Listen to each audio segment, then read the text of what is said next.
La démocratie est une valeur humaine partagée. Ce message important a été envoyé mercredi par près de 300 officiels et experts de plus de 70 pays et régions qui se sont réunis à Beijing pour le 3e Forum international sur la démocratie. Li Shulei, membre du bureau politique du comité central du PCC et ministre du département de la communication du comité central du PCC, a prononcé un discours lors de la cérémonie d'ouverture. La démocratie à la chinoise tourne autour de la modernisation à la chinoise et fonctionne à son service pour toujours. Elle prend toujours comme point de départ et comme objectif ultime la résolution des problèmes urgents et difficiles des populations et répond activement aux divers besoins et attentes des populations.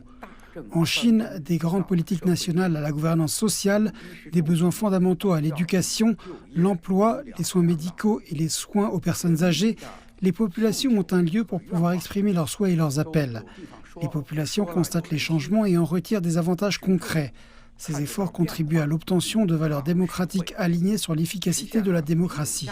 Les intervenants affirment à cette occasion qu'aucun pays ne devrait unilatéralement définir la démocratie. En fait, il s'agit d'un droit dont les habitants de tous les pays peuvent jouir. Le système démocratique de la Chine contemporaine est enraciné dans l'excellente culture traditionnelle nourrie par 5000 ans de civilisation chinoise. Il continue d'innover et de se développer pour faire en sorte que le peuple soit le maître du pays.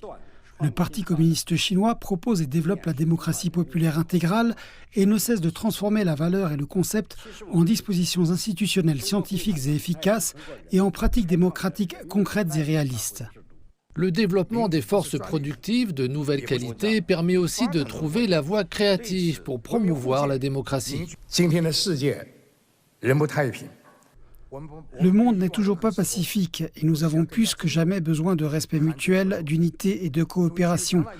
Nous allons mieux mettre en avant la transformation des forces productives de nouvelle qualité en forces de communication et leadership médiatique de nouvelle qualité, pour que l'équité et la justice puissent briser l'érosion de l'hégémonie médiatique et des verres colorés sur la démocratie mondiale. La démocratie n'est ni un produit breveté ni un modèle exclusif.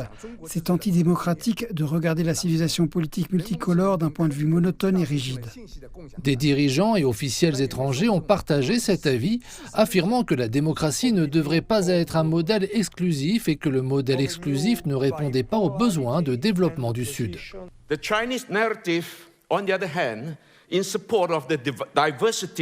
Le récit chinois, par contre, en soutien à la diversité des pratiques démocratiques, voit la connexion entre la réalisation des aspirations des populations et le niveau de développement qui est en mesure de la soutenir. Cela est particulièrement pertinent dans le cadre du Sud dans l'ensemble, où les nations relativement jeunes, précédemment colonisées par les puissances occidentales, doivent donner la priorité aux besoins de base de l'existence des gens par rapport aux urnes qui représentent la pratique des démocraties électorales occidentales.